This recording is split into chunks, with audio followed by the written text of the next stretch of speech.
Thanks everybody for coming. We are going to now have Frankie Johnson, who Frankie has been a guest artist with us, but not for a while. And I think it's mainly because she's incredibly busy. She has an art center in Lake Zurich. Many of you know of our beloved Lee Radke. He was someone that painted with Frankie, and Frankie is the one that really, with Rich Weber, created the sale of Lee's paintings. And so it's been, from those pieces, she's very much related to us. But Frankie is when she came out with us a couple of years ago, I hadn't gotten to know her at all or what she did, but I thought she did one of the best critiques for our group when we were at the Lincoln Park Zoo. And so absolutely wanted to get her back if there was ever a chance. So welcome, Frankie Johnson. Thank you. Thank you, Mary. Happy to do it. I'm so glad you're here. And I'm wondering if maybe you would tell us a little bit of your story and a little bit of what brought you to doing art. Well, art's something I've done all my life since really I was a little girl. And, you know, I didn't go to art school or anything, but I always painted, and I got involved with a little private art studio in Wakanda almost about 38 years ago. And anyway, the instructor there kind of became my mentor, and she took me under her wing, and she just opened up doors of opportunities for me to study with many, many wonderful artists from around the country. And she would give me these workshops for free or half price so that I could study with these people. And, you know, she just opened my whole world of art to this huge expanse that I never was exposed to. So she had ran her art school for about 20 years, and you know, she trained me to become one of her teachers, and I really run our studio now exactly the same way as she ran it, as far as all the way we sell supplies, sell frames, ready-made frames. We offer workshops for people coming from around the country, and we have ongoing classes all year long. We only close 2 weeks of the year for Christmas, and otherwise we're ongoing. And we have kids, teens, and adults. We probably have about 300 students that come through the studio each week. And you have classes now going on? Yes, now we have just the adult students back, and we've recently started the teenagers back, but not the little kids yet. And so we just celebrated our 26 years of being open. Well, that's great. And so tonight, Frankie, what will you be doing in terms of critiquing? What are you critiquing, and what do you look for? Well, I'm going to be looking for, you know, a good composition, but also in that composition, I really am looking for maybe ways that you could have created a better impact to draw the viewer into the painting. You know, how you might think about making that point a little stronger in your presentation. All right, good. Well, Frankie, you could go ahead and start if you'd like. And secondly, thank you so much for being here. Thanks, Mary. Okay, so I guess we have Adriana. Oh, wait.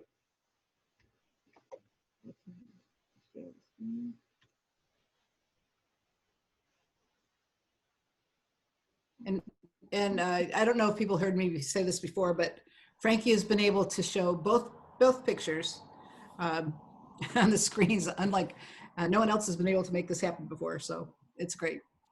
So does everybody see that now? Yes. Okay. Yep. Okay, so we have Adriana. I did have a little question if this was an oil or watercolor painting. I'm assuming it's an oil, but there's some really nice interpretation of this little scene. I really love sort of the looseness of the way she's handled the painting on the left side, and then how she kind of tightens up and she's pulling the viewer more to the right, with the big tree as being a very strong statement in this painting. But so as we move from the front around this big curve of the pond, I love the randomness of these flowers that are moving you in that direction. But I feel like maybe once we get sort of partway around this curve, sort of a lot of sameness that happens. We have a lot of the same yellow flowers, the same white flowers, like the same thickness of the rows, all these rows, the row up. I think this is a path, but and then there's another little row of yellow to the back. So there's like 5 or 6 little rows that all bunch up together that I feel could probably be a little bit more simplified. And transitionally from this front little row to the far back one, the yellows are pretty much the same. Maybe this yellow row could be a little bluer to stay in the distance to create a little more sense of depth into this painting. And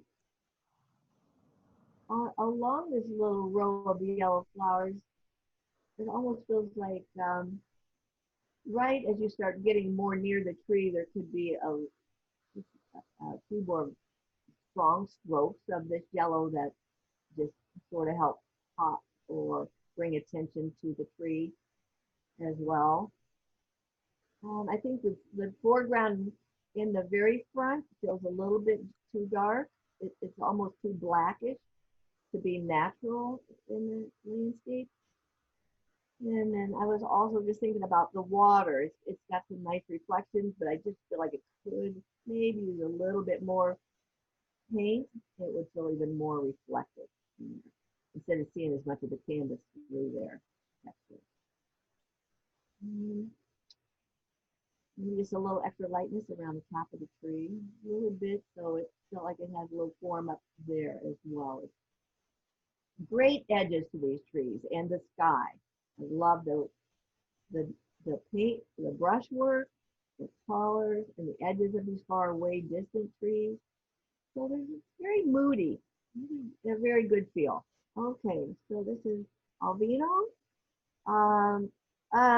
I love this little nocturne. This is really well done.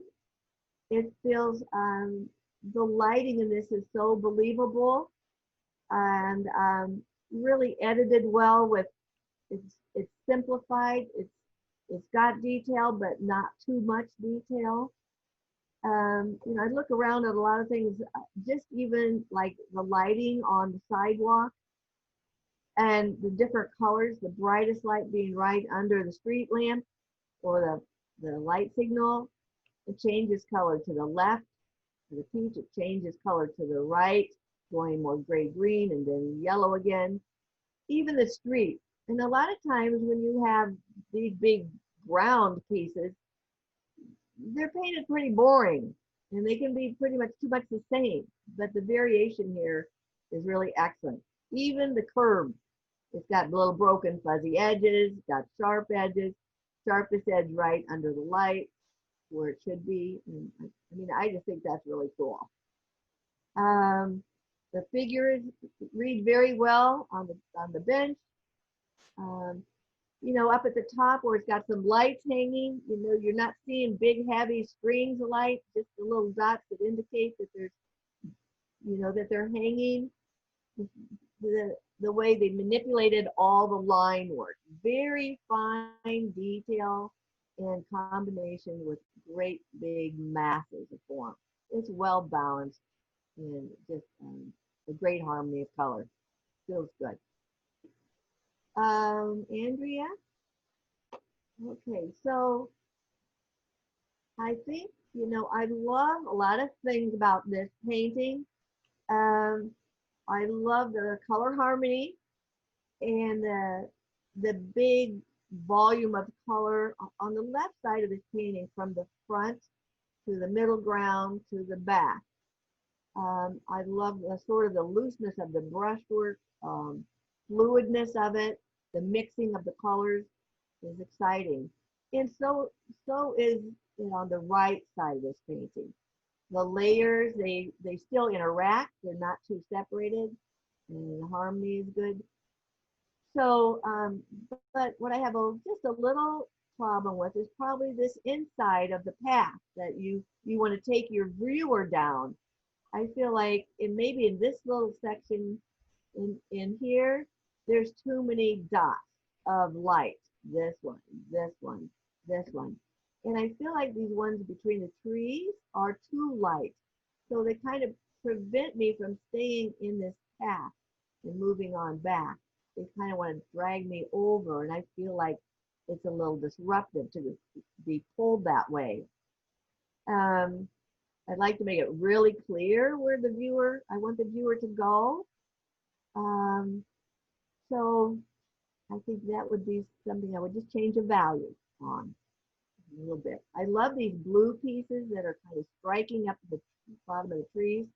I almost feel like maybe you could use another one of those little pieces. Maybe even down here between the trees. So it's sort of a diagonal play of color. And the trees are rounded really nicely, all of them. There's a lot of trees here, and you don't see these flat bottom trees just stuck on the earth. They are really melted and merged into it. It feels very good.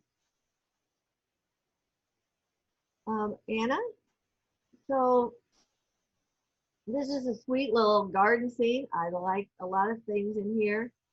One thing that bothers me a little bit is sort of the wavy brown line, the up and down and waviness of it. I almost feel like I would tip over here, you know, and then the shadows and little pattern in it is wavy as well. So I think just to make it feel, even though that feels a little whimsical, which is kind of fun, I think I would simplify that bottom line between the background and the foreground just a little bit more.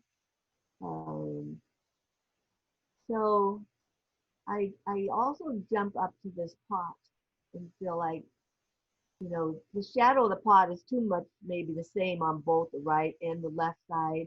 It could be maybe a little stronger on the left side, a little darker, maybe a little pull in a little more of the green from the foliage around it to round it more. And then when you go to the top of it, this is something that really takes, you know, a lot of observation, but the thickness of the rim of this paint, of this pot on the front and the back are just a little too much the same thickness. And as they go around both edges, they're too much the same. Something different happens there. A change of value happens as you go around this curve. The backside would be darker. You don't want the same value as the front. That keeps it on the other side. If this little back edge could be a little softer to make it feel more rounded.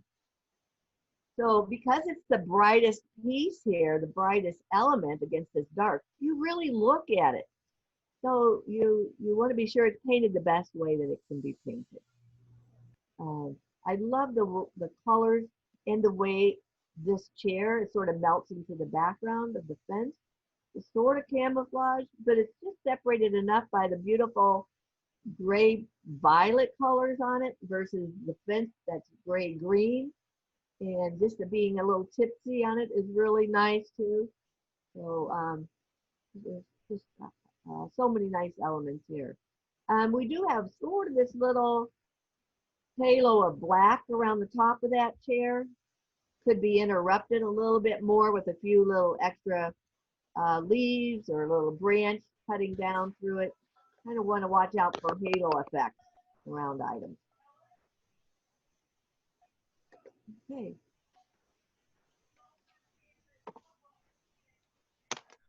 This is Bobby's.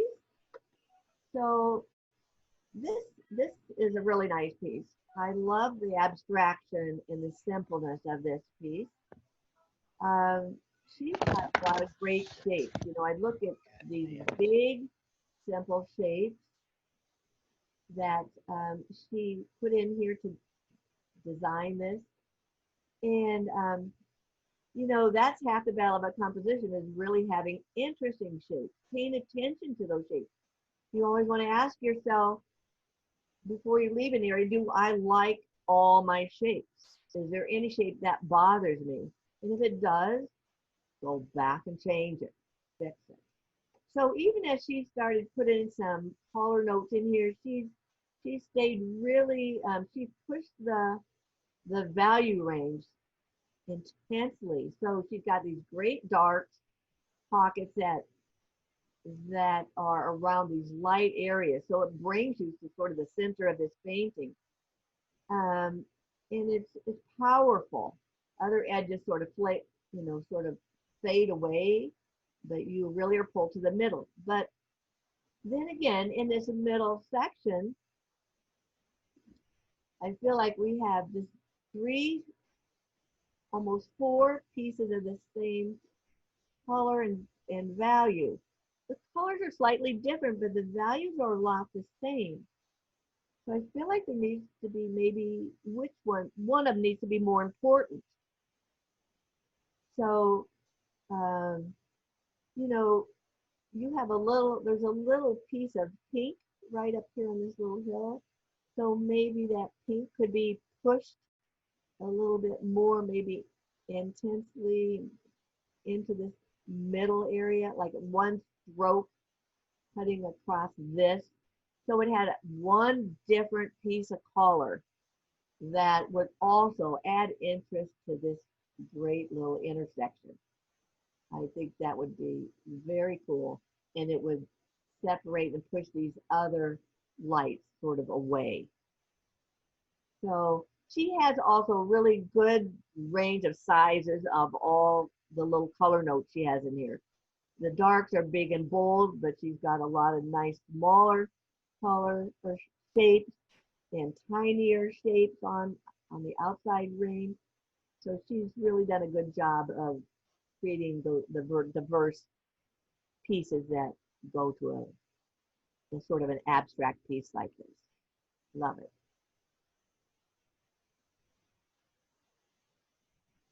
Okay, so we have Charlotte in here. So there's a few little things in here. One of the main things right off the bat that hit me is sort of the direction of the brushwork in the sky, which is very triangular. This big shape, all the brushstrokes going down almost to this point. And so it's very directional, but it doesn't feel luminous enough. It's almost like if you really want to show a big puffy cloud, put a little more paint on there, a little more lightness and brightness, and puff out one area so it's just a little more powerful. And you know, most of the time, the direction of your brushwork in the sky needs to be a little bit more undirectional, a little bit in all directions, because it's blowing, it's moving, it's, you know, you don't want to be forcing this look of all these. This is a little too unnatural to be forcing these brush strokes downward. It's such a big mass of them. So, so then at the bottom, let's see. I really like the way she's handled these trees in the background. They're just light and airy, and they're the very fine lines of the trunks are very good. And it brings you up front to the closer tree with a little sturdier trunk, which, you know, starting to give you some depth in here. But then we have these three bands we have this band going across, we have this middle band of the water, and then the bottom band. So I'm going to start with the bottom band of this, and I feel like it's just a little bit too straight across underneath these grasses. Maybe too much of the same color. Could have a little more interesting brushwork here in the front, a little flat.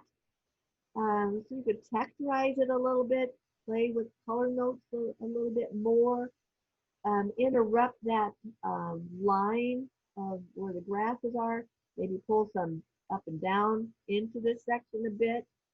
So you want this line that's going across here, you want to really include this foreground more through this middle ground. And right now it's hanging out here all by itself. It is lonely. And it could really use some of these, even these grasses on the right side, maybe pulling down lower. So it would help include this foreground to the midsection.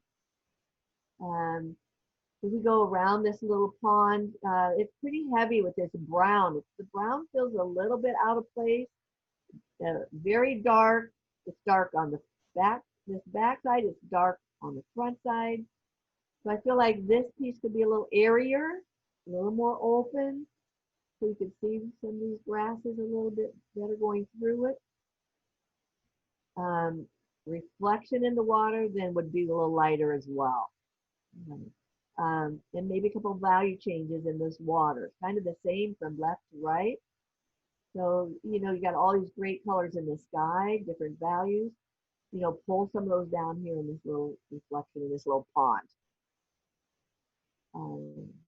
Yeah, so this side looks good. Got some interesting plants. This side, you know, even this section to this section, maybe color could be a little different from top and the bottom, but kind of the same. So keep looking for variations all the time in every section you're working in. Variation of brushwork, variation of color, texture, value. All right.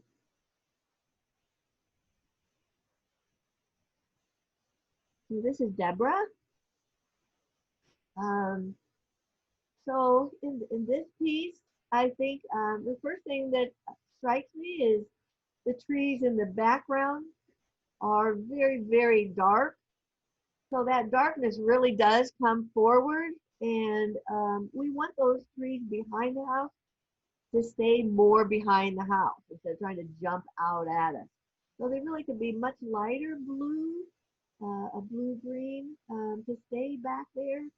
And that top edge of those trees against the sky, that's your biggest contrast. And that's not where you want your viewer to be looking, I'm sure. I'm sure you want your viewer to be looking over at this sweet little porch. But you're definitely drawn up to this big dark area and this great contrast, hard edge, great contrast in value. So a lot of this can really be pushed away. Even this little tree in the back is very dark against the sky. Even though I like these shapes that it created here with that edge, it's just too dark of a value. You want to watch out a little bit for round trees. And that's another thing where you would look at the shapes and say, is that the best shape? And even if it's, you think, oh, that's what I see, that's what I saw, change it anyway. It is your job to really make it better. You're creating an impression, but it's still, you want to be thinking about your design at all times. And so make something better, improve design, improve shape. So this really is my favorite part. This little front part of this porch. It's almost too bad this tree is hiding so much of it. It's in the middle, but you want to do, you know, you kind of got this repetition of these little ball things going on in the tree all around. And so mix it up a little bit more so you don't get so many sizes of these balls to look at. Get, you know, on the reference, when we look at the bottom of this tree, the big, sort of bigger piece of dark that holds this upper light stuff together. You kind of look for bigger masses of the dark through at the base. Over on this side of the tree, I felt maybe just too much light poking through these holes. That's also causing some attention. You got really dark tree branches and trunks, and then this white hole. Why do you want to pull the viewer over to look there? You want to think about that. So darken it up a little bit, keep it in the background so that, and even in this little area of the house could be a little bit darker, because that also, when that's darker, you are going to shoot right over to here where your light is light against this tree, to the pretty little area. Okay. So this is Don. So this is really, I feel like really nice editing on this piece. But what I really love the sunlight effect that he has on this. I love this light that's going across the top, this warm light that the sun is hitting. You really feel the warmth of that day. You feel that warm sunlight all the way down, and the way he has modeled it and broken it up, and it's sort of peeking through at different places. I even like how he's pulled the tree over further here and just made a couple little openings, little peepholes of the light coming in to the building. Nice soft shadow of this tree against this building. The shadows are very light on this side, but then very contrasty to the right side behind the traffic light. The dramatic darkness of this side really helps enhance the warm glow of light in front. Even this little piece of light down at the bottom of the doorway, I like the shape of the light. It's a small piece, but the way the little shadow sort of dances against it, all this little pieces, there's great shapes down here. Look at all these shapes, lights and the shadows. You know, a slight different color shapes and little openings. So it's just really thoughtful and done. On the right side, the shadow on the building, darker, more purple, more brown. It melts into the sidewalk gently and easily. So there's not a hard line to separate the two. The traffic light melts into that sidewalk too. So there's not edginess and hard separations in places where they're distracting or not needed. It's just a simple play of the sky. The big trees on top are great. Simple the way you put dark, medium, light values and shapes on them. Sunlight at the top. They have form in the simplest way. And nice just suggestion of some power lines in there. It's another little detail effect that's handled carefully and not overdone. Great job.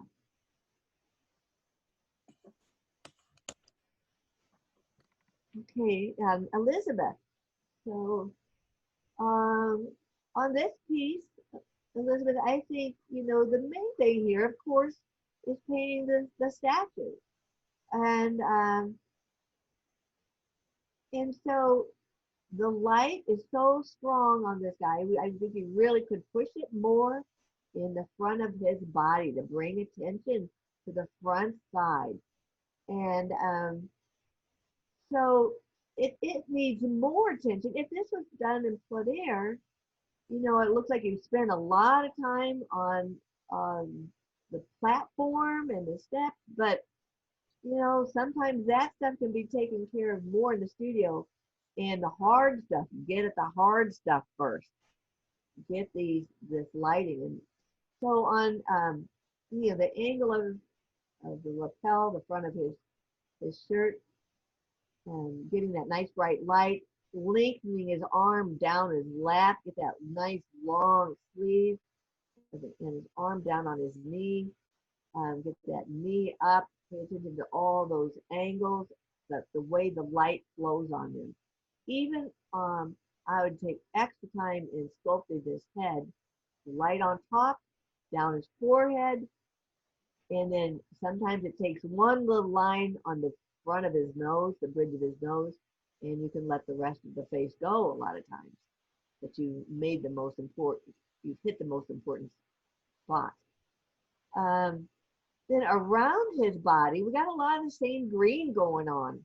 The green could really be varied. If you're going to block that green in big and rough, which is nice and simple, just vary the color a little bit. You got blue in this statue, throw blue in this background.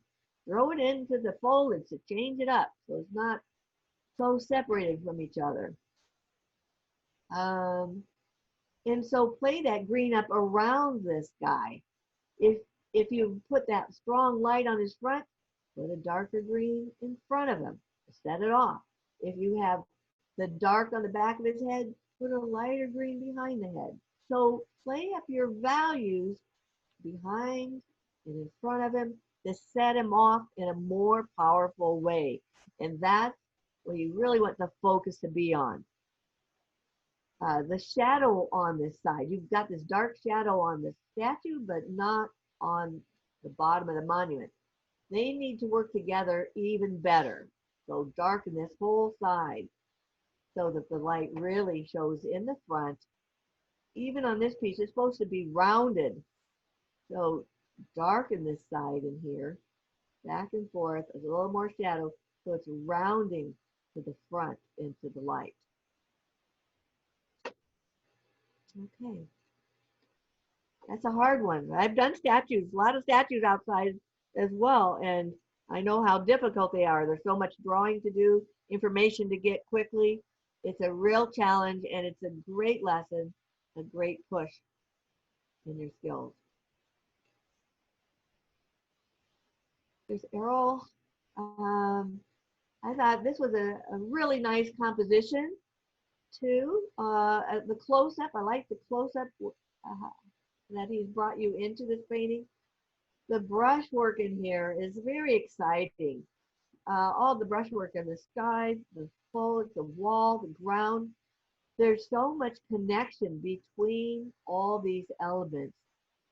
Enough separation, but the connection is just amazing. Look at the action and the energy into that sky. The colors, it's not all blended to death. There's shapes of colors up there. There's dull colors, there's gray colors, there's intense colors. So the sky itself, I mean, I'd love just looking at the sky for a while. It's a lot of fun. He's darkened the corners. I don't know if that's natural, but it is on here. And it's kind of leads you into this little area of interest over here. Look at this wall, and it looks old and it's weathered, and the color that he's made it is very cool. It's gray green, and it really complements these shrubs up in front. And the color he used, he didn't just use, green.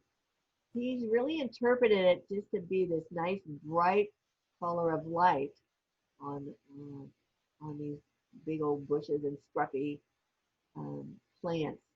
Same on the right side. He's just taken his knowledge of form and of nature, and he's made it more interesting, so much more interesting than these big old green trees. This would be so boring if you painted it as it is. So that interpretation is exciting to see. And he's even taken all these colors in small ways that he's used in these plants. He even puts them up here in the sky. He's bounced it around up here. These sky colors impact down into some of these gray colors and even into the little, looks like little shadows, highlights some of the blues. Look at this road from side to side. The colors and the connection to the wall, how it connects and holds the shadows together from the plants. And look at that broken crack lines that are interrupted going down the street. It's very directional with that line. So it's got a lot of power and a lot of fun, a lot of great energy. There's detail, but it's not overly done and it's not so tight. A lot of broken lines, which atmosphere really breaks lines, it breaks power lines, it breaks telephone pole lines.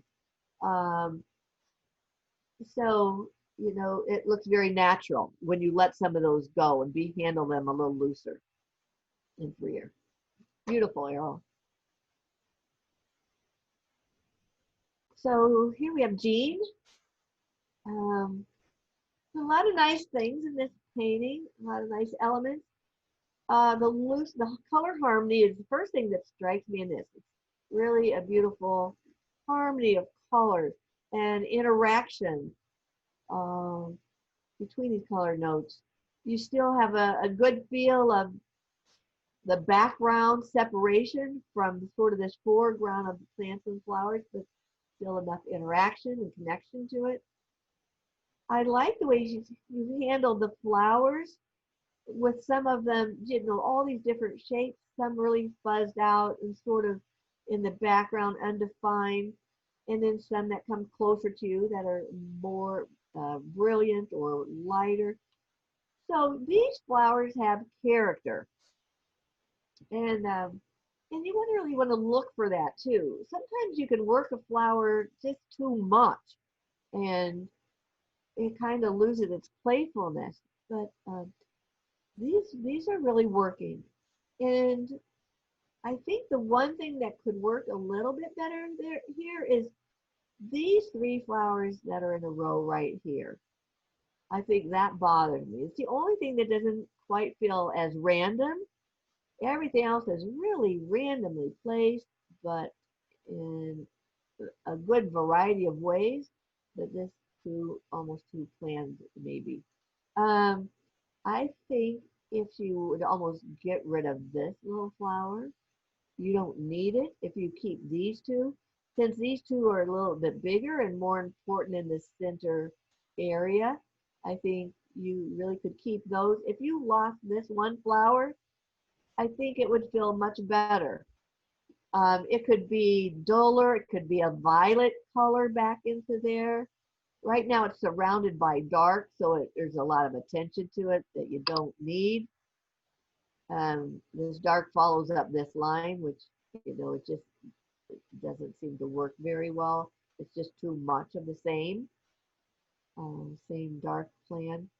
So I think that's the only thing, as I maybe just really dull that down and push it away from you. So really nice.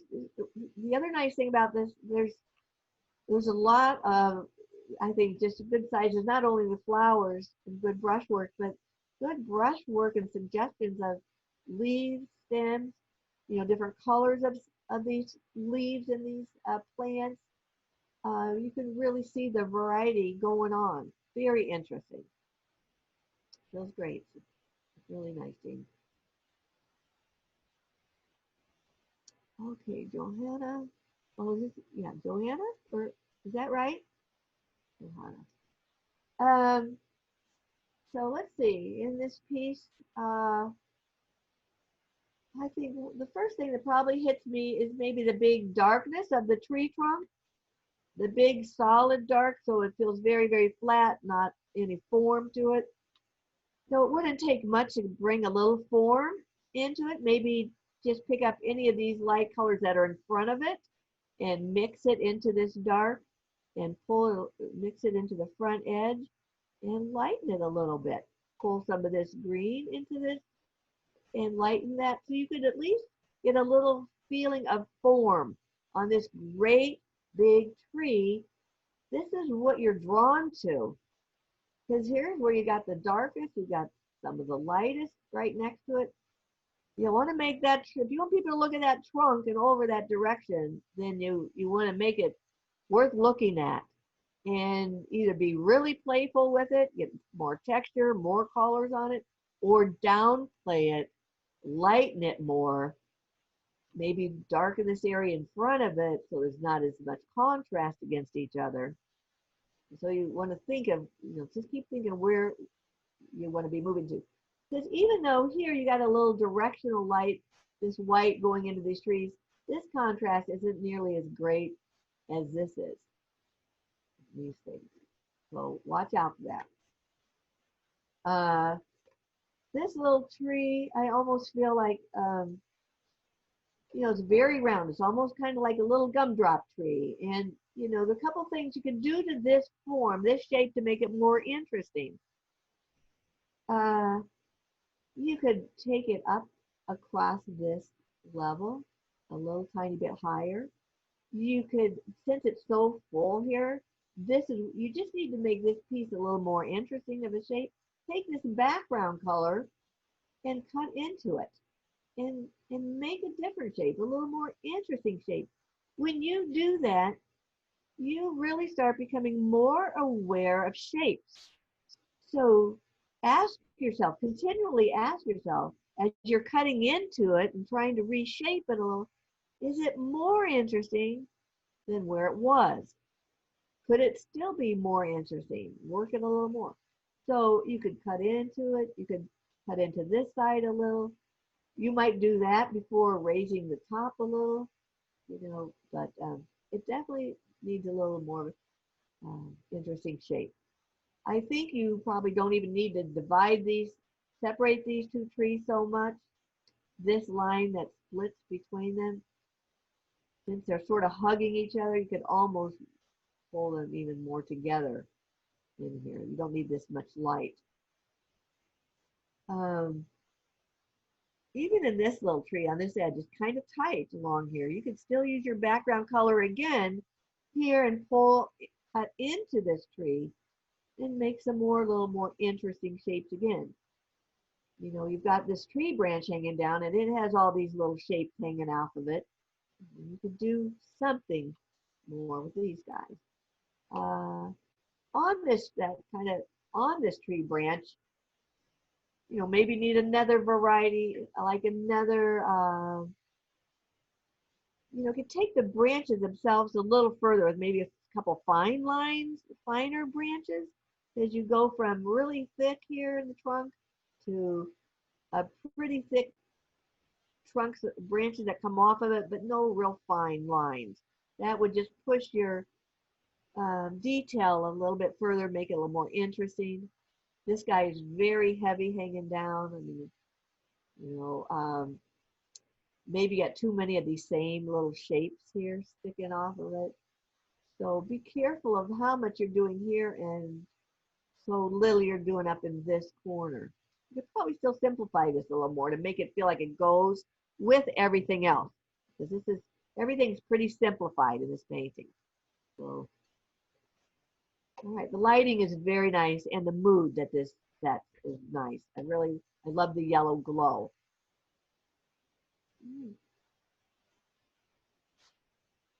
Okay, Julie, this is Julie. Nice little watercolor.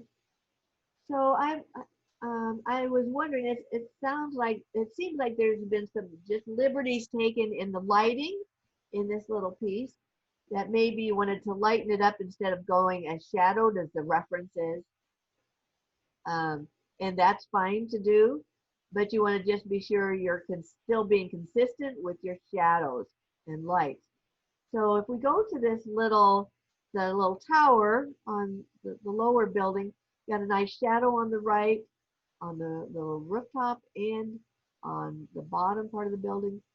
But then we go up to this building, the tall guy, and it needs to have a similar feel to the roundness by going more dark on this right side, darkening all of this a little bit more to really feel that form. Even these little white windows across the top are all the same from right to left. So that needs to follow into this little shadow pattern as well.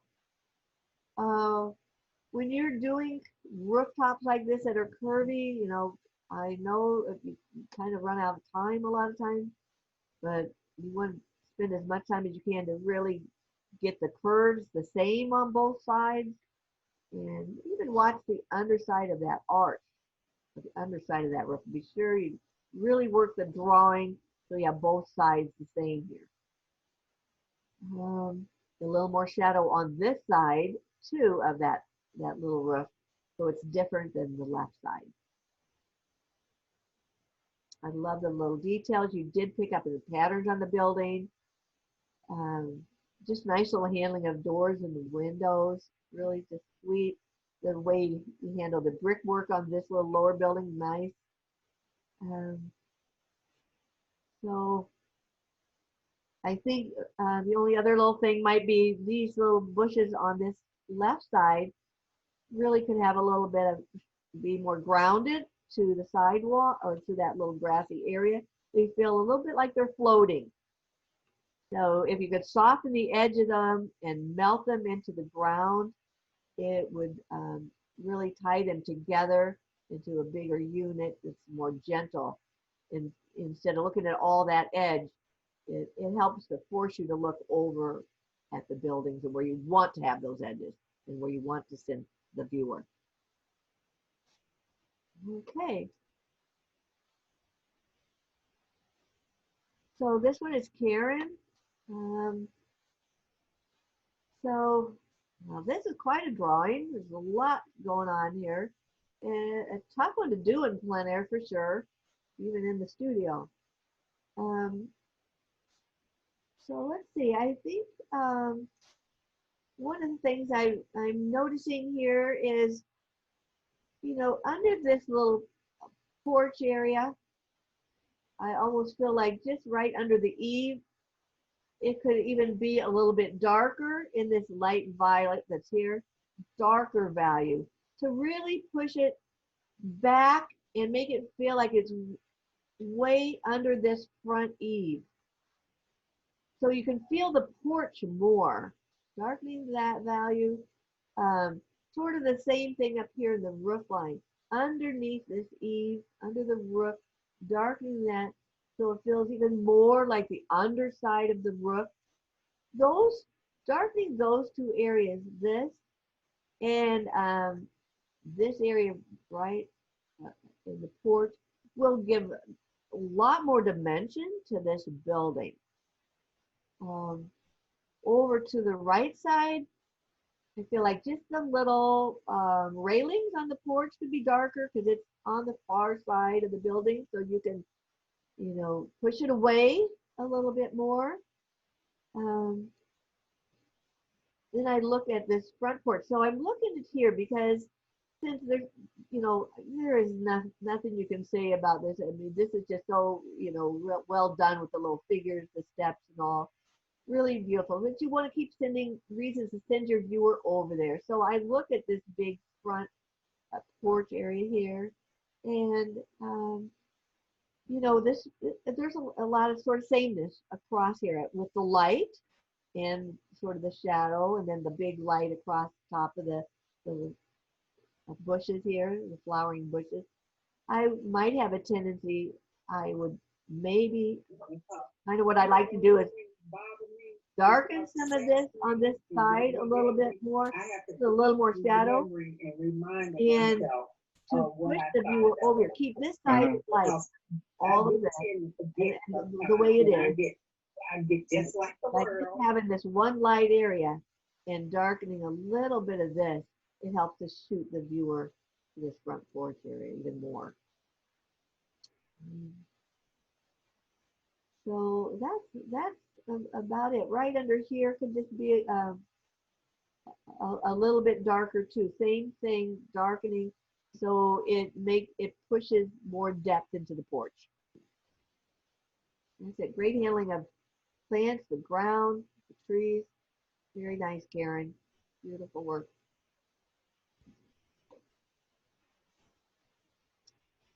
This is another Karen. Okay, so first of all, I am really drawn to the tree trunk. This big tree trunk. It's very stripy. I feel like you really want me to look at that tree trunk a lot. And I don't think that was the intention. So I think simplify your values in here.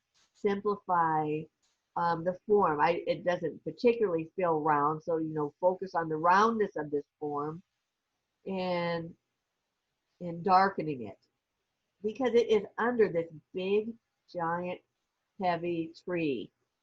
It's casting so much shadow down on there. So, you know, make me believe that. The shadows on the ground, it's got to be down that tree as well. The only place that light will kind of travel on this tree trunk will be a little bit from the ground, because it does reflect ground color up.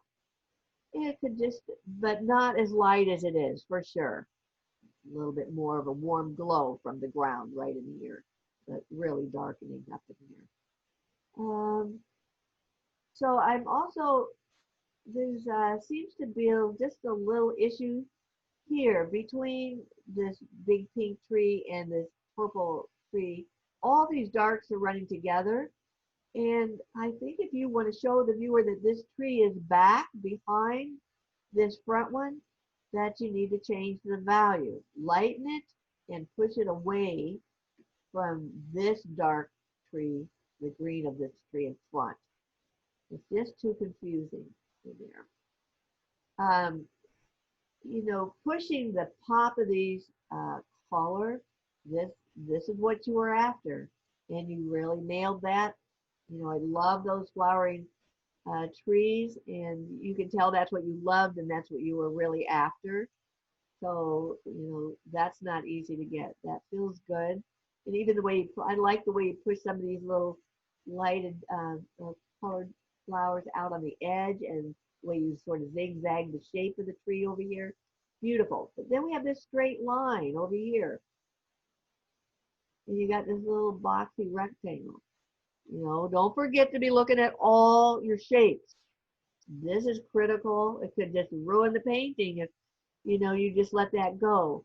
So a couple of things you could do is cut an angle off of this tree and just put more sky there, or bring a branch out across that blue area to make the shape more interesting.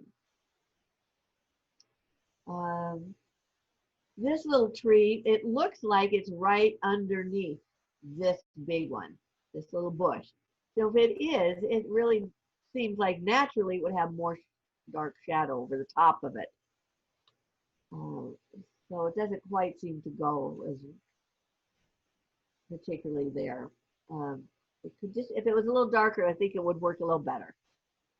This is a nice, colorful tree. You want to be careful about how you play the edges on that tree too. It's kind of the same on both sides, really spiky. So kind of, sometimes you can simply pull some of those spikes together into a bigger shape, so it's not quite so many. Kind of got the same kind of edge work all around it, like it's important all the way around that tree. So you can really, if you've got some contrast here, which is nice against the violet, but that's like way at the end of the painting. Sometimes, even though that looks like there's a building over there, you could still take the fact that maybe lightening a little section here in this tree just to bring attention, extra attention to maybe the top of that violet purple tree. So you can play it, you can change values around like that to make a, you know, a stronger effect where it's needed. Okay. Nice groundwork on this, by the way. I mean, you know, from the front to the back, like the transition of color, temperature, warmer in the front, transitioning to the cooler to the back. So it's got some nice depth, feeling of depth. And the atmosphere this background is created really pushes this tree up front in a very nice way. Sets it off nicely. So, okay, so let's see. We really got vibrant in the sky up here. That's really kind of fun out here. But let's see. I'm looking at this front boat and just thinking about maybe the form of it, rounding it even more because it's got all this light right going off the edge of the painting.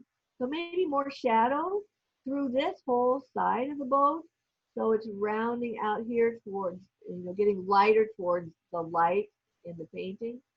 So maybe just form, let some of this shadow from the water that's under it just even travel up this side a little more. Maybe even I would shadow even a little bit more right here of the grass on this roof, so that your eye went to the front of that little top. So anytime you have long pieces of roof lines or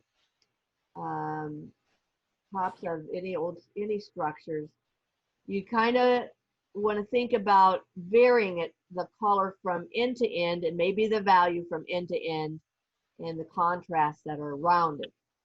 So since that's it right at the start of our painting, that there's something, those directions of keeping this light and this darker helps push you into this area of the painting.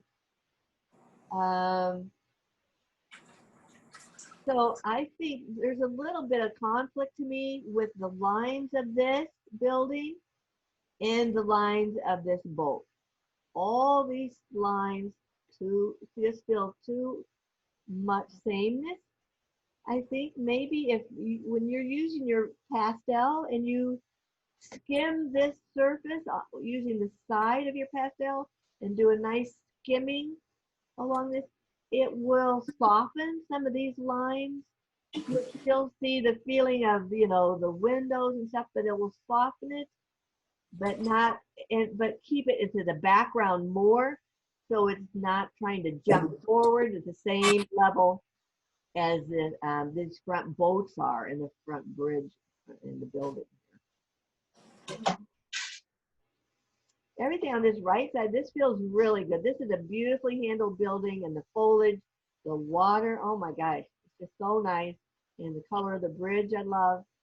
So I think this one really could be a little darker, so there's more contrast to the light sky, set that sky off, and also at the same time stay in the distance a little more. Okay, this guy too, this little building on the side, maybe make it a little bluer to keep it in the background more, so it doesn't also try to jump forward with too much attention. This all of this could just be a gray or blue to just be less important. Okay.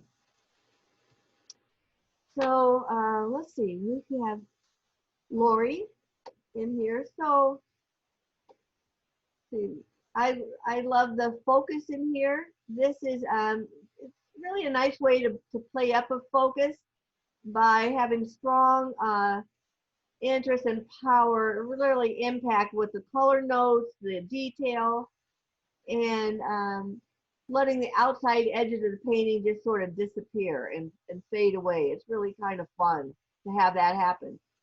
But at the same time, so let's look at the center of interest, and the color of the flower is so beautiful and bright, but at the same time, is the shape as interesting as it could be?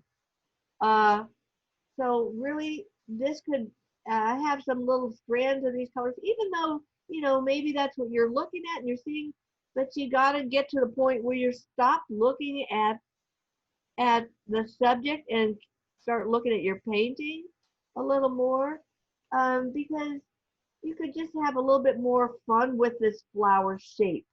It's a little too tight, like it just got a new haircut kind of feeling, and you could just loosen it up a little bit on the side, be playful with the shape.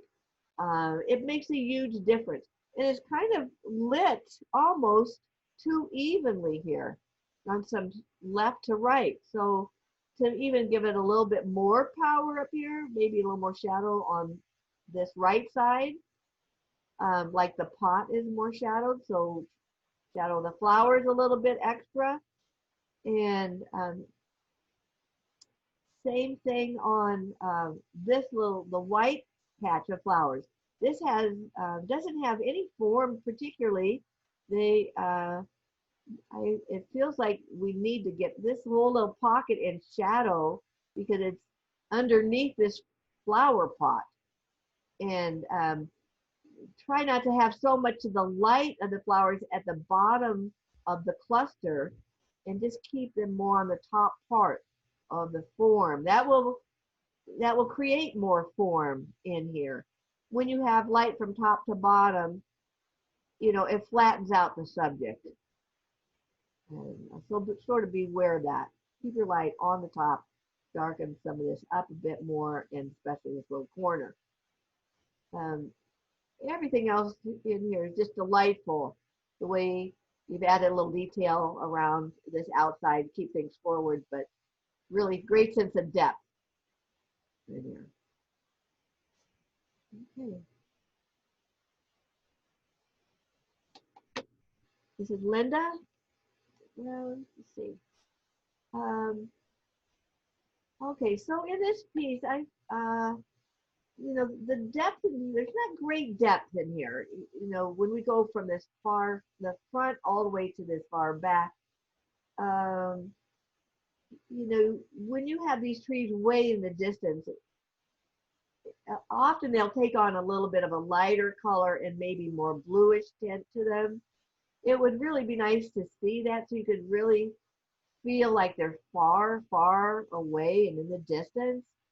Um, just to create that illusion of more depth is powerful. Um, Even let's see, we're looking at this. You know, I like little things like this where you have the light coming through behind trees. But right now, it's really there is some interruptions which I like into it, but it is feeling kind of the same color from the left all the way to the right. So when you have something like that, be aware of maybe just a little bit more color change from one end to the other, because that really makes it more interesting too. Um, right now, all the power is right underneath these trees, between the dark of the tree, the dark of the ground, and then that bright highlight. So I just want to be sure, you know, just always ask yourself if that's where you want the viewer to be looking. Maybe it is. And if so, then you did a good job. If you are sending your viewer out into the distance more, you know, you want to separate this tree trunk and these values of this front tree from the back a bit more. You could also put another little pop of color near the base of that tree, maybe a little thicker page, a little color change, just some little texture strokes. Um, but these could really be separated to have a little more interest, if that's where you want to be. So um, tree trunks are kind of a lot the same color, same thickness. They some of them can almost like disappear a little bit more, maybe be a little bit bluer, a little um, not as defined. The ones that are in the back are the same color and value as the ones in front. So even be sure to change that value of the tree trunks way far back. Sometimes they can take on the color of the background or just blue them up a little bit more, cool them off. So nice shadows up here in the front. And you know, it's just kind of very simple painting, and it works, except the sense of depth could be stronger, and I think a little more fun. Push, you know, play that up.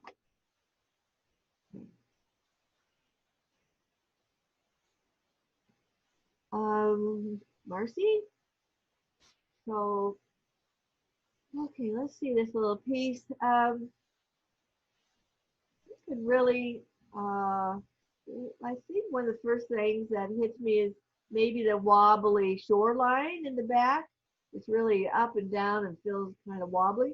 I would straighten it out a little bit so it just felt more secure and the ground felt more grounded. You know, when you find an area, a shoreline that's real zigzaggedy, sometimes you just need to simplify it a bit more for the viewer instead of making it too ragged. It sort of can become just a sense of stability when you do that. Um, I have a question about what's the main center of interest here. Is it supposed to be the building in the back or in front? I guess we're kind of really looking at this branch in the front as the most important piece.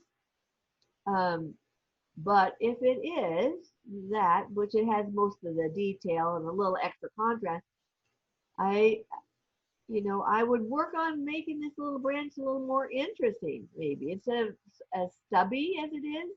You maybe pull some of these branches out and add a little more interesting shape to them. Let them get skinnier, more fine. Um, you know, so they're not all the same length or, um, yeah, just the same stubbiness. that would be much more interesting. Watch out for, you could have more attention to these if you even had some lighter water next to the back of some of these little turtles to bring them into focus even more, or more attention, because they're sort of surrounded by all middle tone. So play up, you got this middle area of the water with all these beautiful colors in the middle, but you can really take the liberties of some of this this turquoisey blue up closer to this branch and change its color temperature and values up in here. So definitely, you know, that could be much more interesting to look at. And then this building will stay back to the back that way and become the secondary. Okay.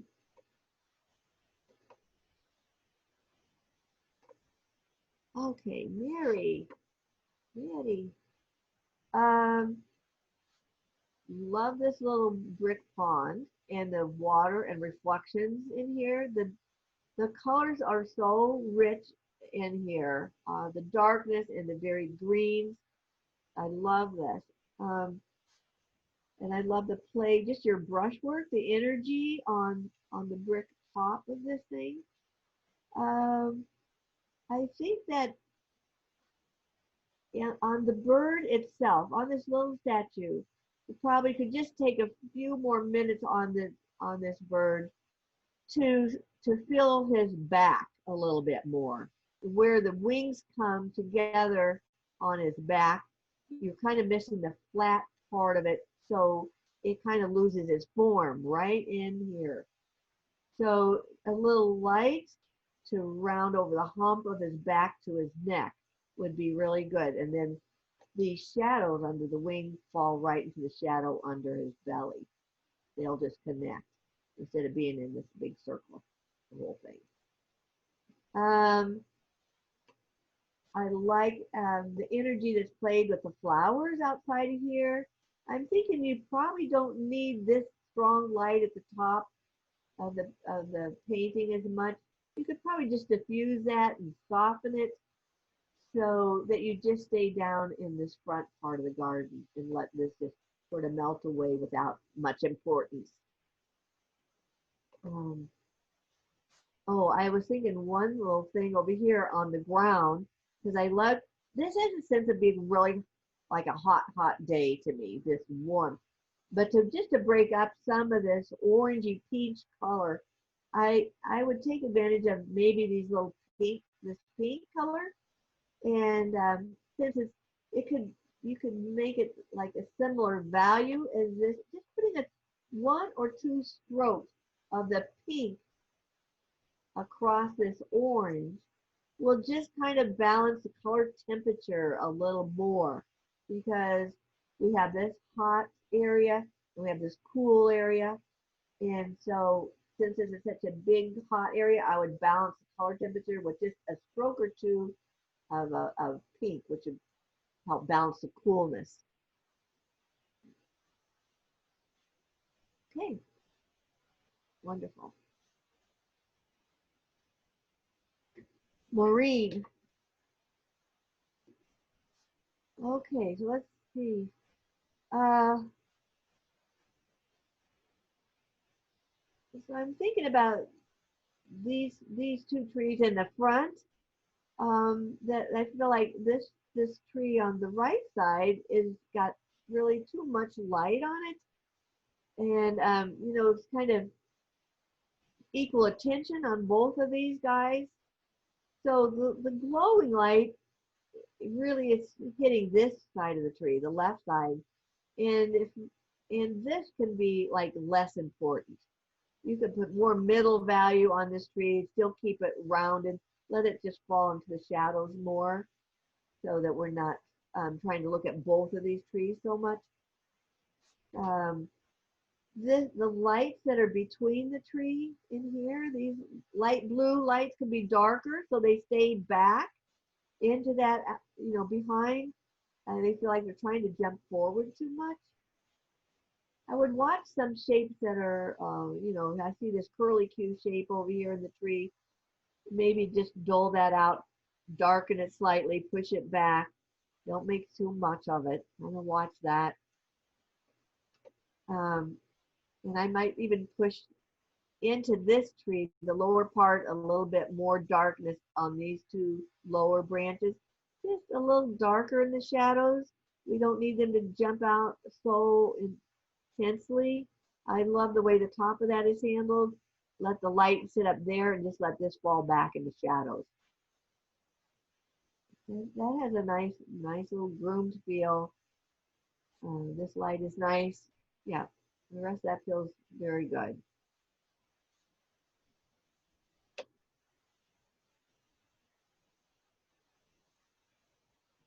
Oh, Muriel. Okay. Um, let's see, Muriel. I'm thinking on this that I'm feeling like the boats, like you've got this little loose painterly style. Is happening. I like the brushwork in this water, and I'm thinking that this little rock piece is almost too light out here, sticking out in the water.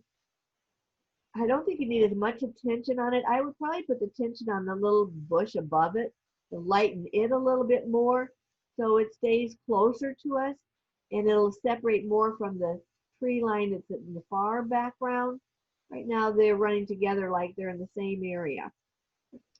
So you've got this great lighting on this tree back here. You could push a little bit of that on the side of this little shrub too as well.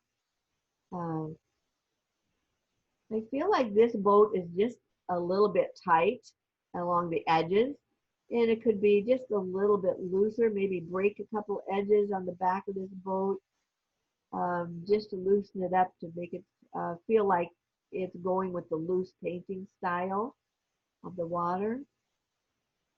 I feel like at the bottom of this little purple boat could probably even fall into this reflection shadow even a little more. You can just lose that bottom little edge slightly more, let it melt into the shadow. The more we see little lights on top, kind of the more interesting it is and less edgy on the undersides of the forms. Some of these little, the poles and the ropes feel a little bit too much the same, like same thickness. So be sure whenever you're doing any lines on the boats, Muriel, just really make them as fine as you possibly can, as thin. That detail will make all the difference here too, and it just feels, it'll often feel more professional if it's just given a little more time with the clarity of a fine line on the ropes and nice and straight and taut. Nice colors in your sky. The build up and layering feels really beautiful. Thank you. Sure. Nancy, of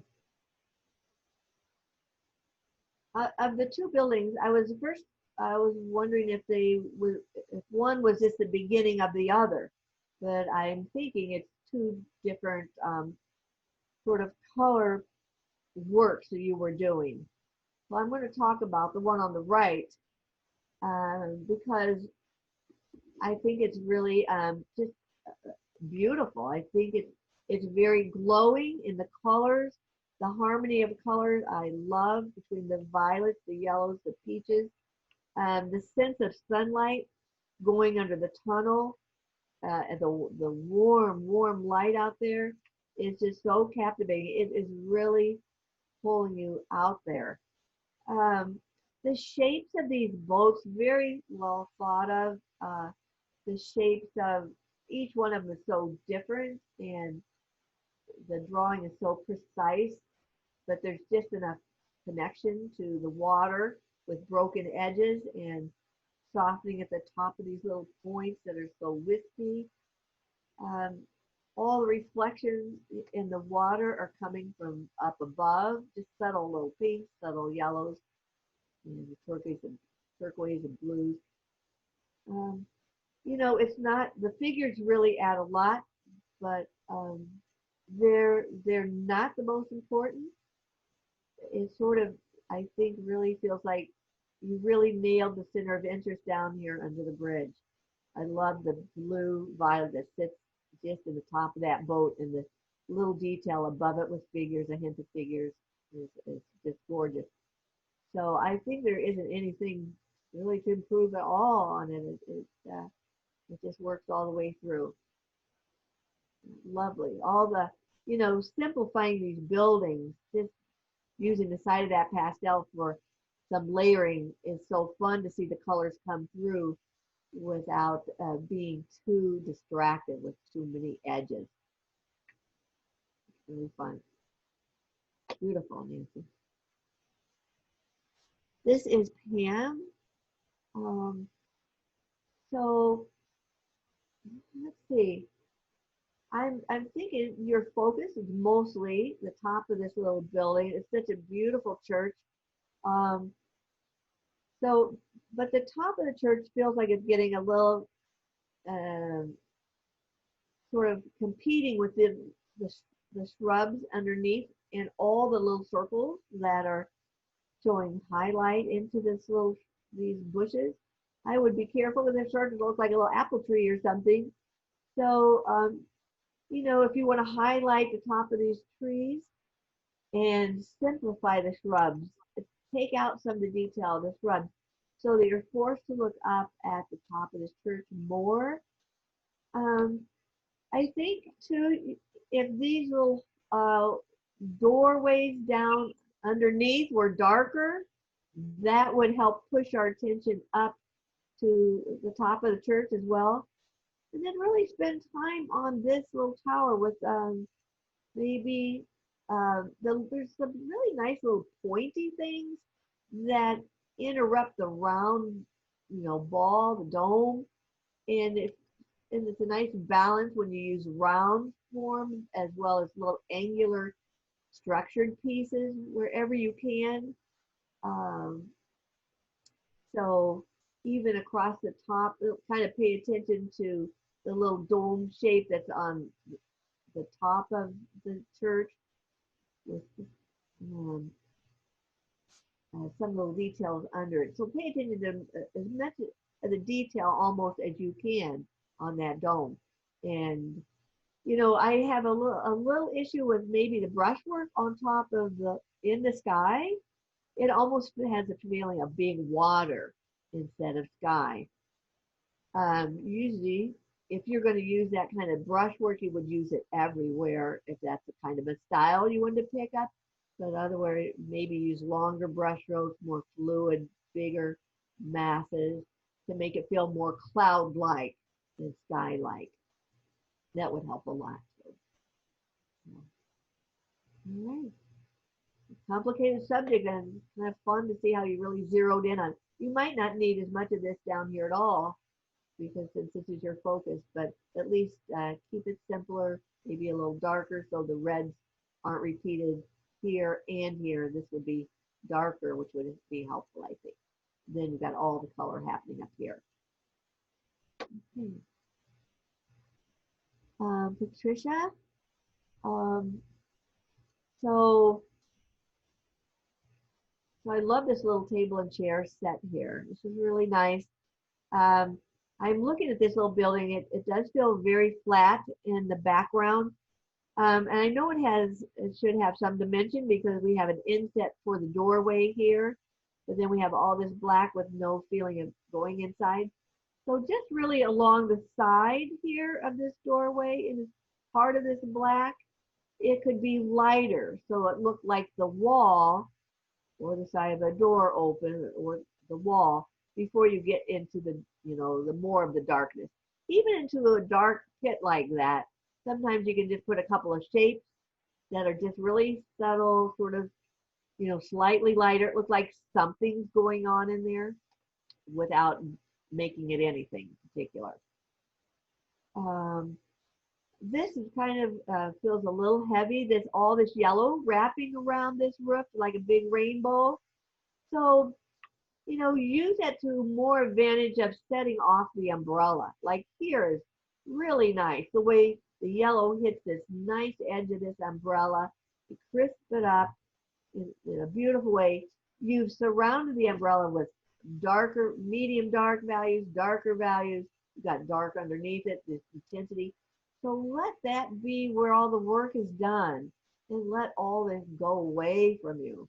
You know, downplay it because it's dragging me off the painting and off the side. So just make it more medium value and keep the fun in here. Maybe, you know, you could even possibly even dribble down a little branch with a little highlight of tiny little leaves or something over the front of this building instead of going around it. So yeah, that's fun. Great little place. Okay, this is Richard.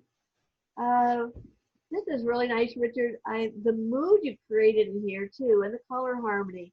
You know, this becomes all about his face and this character, the exaggerations, the push of the form, his expression is just awesome. That's what you're just so drawn to immediately. You don't even want to let go of it. But you know, even the colors that you really used in his body, the exaggerations of the reds, the greens, the blues, it's just a fantastic. He's really rounded, not only in his belly, but in his arms. And then you have these big exaggerated fingers that you're kind of terrified of, that are wrapping and holding this tree, kind of pushing it. The background all stays back. It's softer, which really has a nice little sense of depth behind him. And the dark strength of his shoulder, pull him out from it. The strong light on his arms, pull him out from it. So the values, you really played up the values well to set off your figure in a very important way. I think it's terrific. Thank you so much. Yeah. Okay, this is Robin. So let's see, in here, Robin. I think I'm feeling like the water is like almost like too much the same color all the way down, same importance. So it doesn't sort of feel like it has any depth underneath it. When you are working a waterfall and the water is falling over the front, you want to be sure, like when you paint, when you start painting it, that you fill this whole area back here under the rock all with that dark first. And then sometimes you even have to let it dry and then sort of dry brush some water over the front of it. So you can sort of see through it. Otherwise, if it becomes a little too solid, it doesn't look as real as it could be or as natural. And so, you know, you might want to try kind of just redoing maybe this little section right here. This could probably work better like it is, but maybe this you could try sprinkling, dry brushing some little water over that. The ground looks good. I like the way you played up the trees and the distance in the back. Just beautiful, your brush work. Sometimes I think the photos maybe not as good as your painting is. Because I feel I'm not sure that some of this is maybe it's out of focus, but not on purpose. So okay. So here across the top of this waterfall too, the value is pretty much all the way is the same. So you know, maybe think about changing up the top of these rocks so they're a little different from each other. Not catching the same amount of highlight, so it's all the same as the water top. A lot of times the water will be darker here actually with just a strong line of highlight that as a sparkle that is sort of gleaming. So I think sometimes we get too excited about the water and we just we just put way too much in, all the same value. So really, pay attention to that. Then you can have a better impact into this area. Almost too much attention. Okay. So this one is Robin. So in this little piece, I'm thinking that this is a little pool of water. It's I'm a little unsure of what it is in this section, but the main thing is that you've got, this is very painterly in these little mounds and these hills. And then this area here is very flat and not as painterly. And so it doesn't quite feel like it belongs. It feels a little out of place. The color is really clean, where we have all this great blended color on throughout the rest of this painting, modeled and worked. And then this has become very flat through here. So I would maybe even mix up this color a little more, add a couple more layers on it, a little pink, maybe a little yellowish ochre or something. Just model it a bit more interestingly. Maybe even in the water itself inside here. Grade some of it down so it's not so intense all the way through this big blue area. If you have more grade color to it, then you can, add accents of something very bright, a little highlight, and make it more interesting. I'm not sure where I want to really look here exactly. I kind of go to this area, which is very lovely. The horizon line also needs to be really much softer. Straight for one thing, be sure it's straight, and then that could be, maybe this photo wasn't taken exactly straight on, but for sure, be sure it's actually very straight, and it can almost disappear and be very fuzzy like it is at this end. It kind of, that line, sometimes it shows up strong in a photo, but in reality, you are always trying to create that illusion of the depth again. And we know that color gets lighter and grayer and duller the further out in the distance. So it can just sort of melt into the sky back there. Because right now, when it's really sharp, it sort of separates the whole foreground from the background, and you don't want that either. You want things to sort of flow and meld into each other. Okay, so this is Sharon. Sharon, I think on this, I'm really missing maybe more of the white water, the billowing water, the movement, the ruffling of it. It's sort of missing here, and that's what's so powerful in your photo reference. I would really try to build another layer of it right into this section, and so it becomes even more. It's making more of a statement if you to do that. I like the character of the tree being here, but even it could be enhanced more as well. It's a lot in shadow.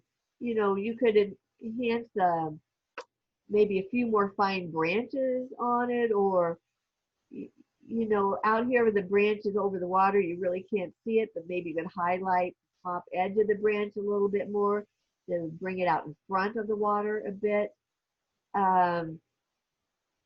Up here, maybe I kind of like this little branch, but it would be nice to see it really fine too, to maybe go out beyond the tree line a little bit, just see the end of it in a little more delicate way. I don't think you need quite as much light over here on the side of the painting. That kind of pulls me over more than it needs to. I really want to be drawn out. I'd love to see more of this white water out here. So let's see.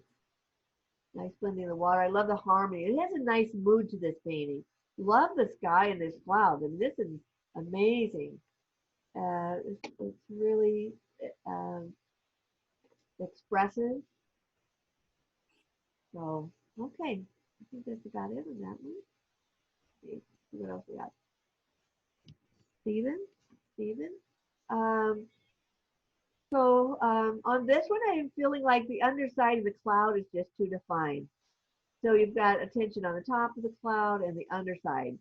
And so really on the underside of clouds, you want to pull it all into much more shadow, very, very soft, and keep the form on the upper side um, of the clouds in general. That will really round it and take some attention off of the form. Um, some nice little detail in here, but I'm thinking this little tree out here could be a little more simplified. It's broken up with a little too much light. I would just keep it a little darker in value, more contrast, simpler. Because it's going away from us. I'm also just wondering a little bit about the dots on this foliage that's climbing up the side here of this bridge, and it feels like it feels like it you really don't need to express highlight like that. Just let it be a light value, but not white. Like maybe some more white was painted on there, and you don't really need to show that on the plants. It's not so important. But what I really love about this is this whole underside of the bridge. The shapes of the lights going across the road and the temperature changes under there between the cool lights and the warm lights in front is really really nice. Nice shapes, kind of um, industrial feeling, and the harmony of the color is good. It's interesting how you just bring in a little of the blue sky and work this nice limited palette of color. That's about it on that. Steve? Steve. So this is a beautiful feel, an abstract impression of this little forest. I love the energy in this painting and the color. The power of painting right in this midsection is just, you're just yummy. You just want to kind of eat it up right in here. There's so much excitement in the brushwork in this area and color notes. You've got the dynamic dark, and the violet that's really complementary to the yellows that are so nearby it, and the negative holes of the background coming through. Everything is, there's different sizes and different shapes, sprinkles of little accents of light, as well as fine lines. You've got all the elements, the extreme. So and I love the drippiness of the turp wash in the beginning. So the textures are really varied, which makes it exciting too. I think if I had something to possibly that might even make it feel a little stronger to me, I feel like maybe this side, maybe it's just too lost, too fast compared to the heavy, on the other to the right. Yeah. I almost feel like this little pocket right here could really use a piece of that nice dark purple, or this pretty purple into there, to just help you sort of roll into here a little bit. I feel like just a little dark hole right in this spot might be nice. Maybe another dark like the trunk, just this to really pop out these little negative pieces on top. I feel like it needs maybe 3 little accents of darks on this side of the painting. This little piece, maybe this one, and I was thinking of another little brilliant blue. Like you have this brilliant blue down there, so pretty, but maybe just one little piece of it up here. Okay. And I think it would really be more balanced. It's just beautiful. Thank you, Frankie. Yeah, great, good job. Sue Whitney. Okay. Okay, Sue. One of the things I was thinking on this is the side of the house over here, it feels maybe just too blackish. You know, it's in shadow, but I feel like the shadow is really heavy, and it doesn't need to be that dark. It doesn't feel, when it's that dark, it doesn't really go with this kind of lightness on the front. I think you could actually really lighten it up a little bit. And then also this front porch, you know, there's shadows going across all this, but we're looking at all the steps a little too equally. It would be nice to see a little dancing shadows over some of these steps, a little more inviting, a little fun. Bring a little shadow across the walk up here. It's like you were a little afraid to get into it and you know, do anything else. You're afraid maybe to mess it up, but you know, you really can still play some of the variations in here instead of that same lightness all the way down. Kind of flattens it out a little too. This side of the porch, I would, you know, put a little dark on this guy. You don't need it to be such a sharp edge because we already have this side that kind of keeps us in the painting more. So you can lose a little bit of this side of the shadow slightly. A little more shadow on your eave would be nice here. The front peak. I think you really handle the foreground beautifully. All this, look at the soft edges of your sidewalk. You're loose out here, your pinks and grays.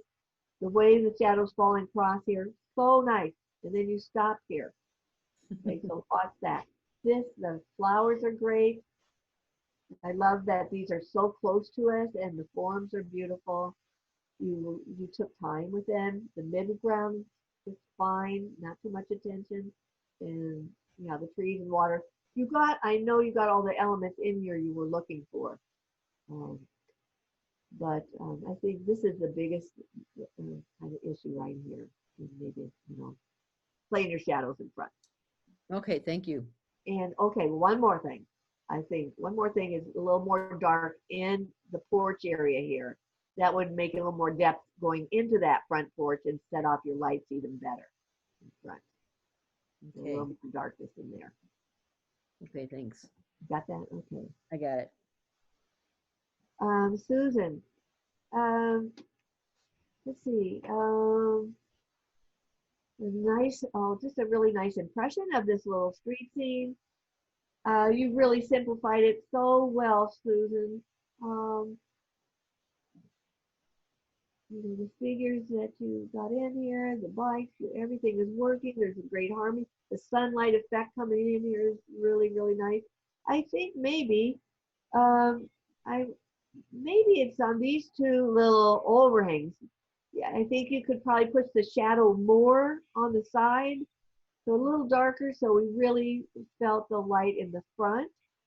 But at the same time, there's a strong, it's a little bit tricky when these things are rounding out here because we know we want to have a different color on top and the bottom, but I almost feel like the top is just a little bit too white up here, and maybe it could reflect a little bit more of the sort of greenish or bluish and keep the light just down in the front here.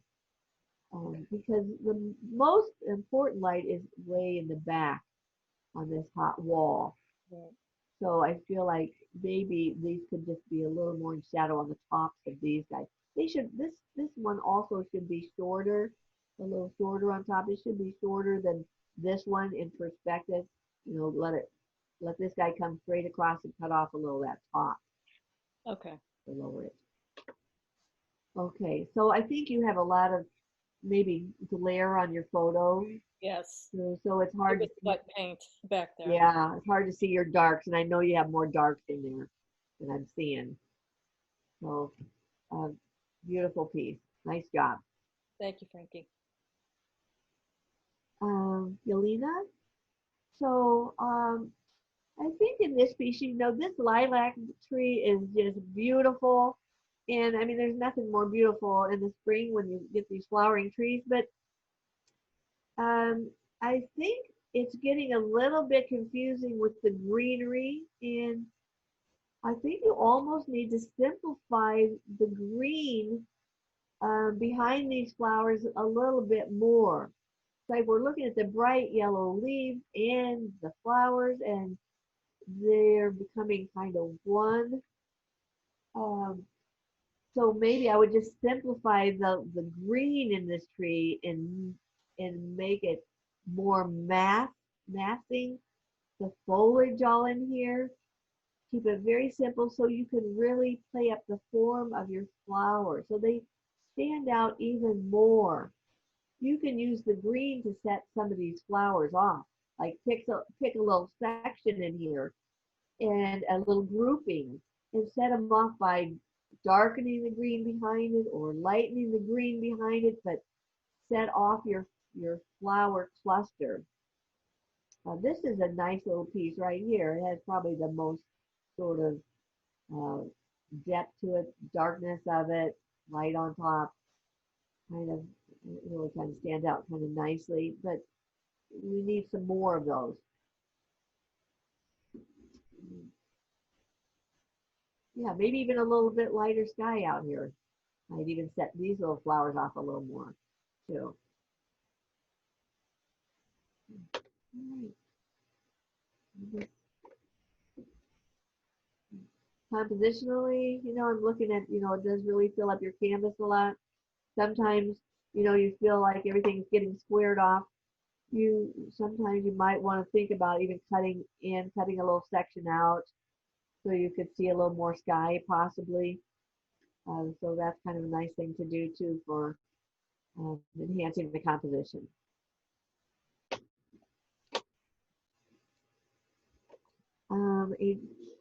Adriana?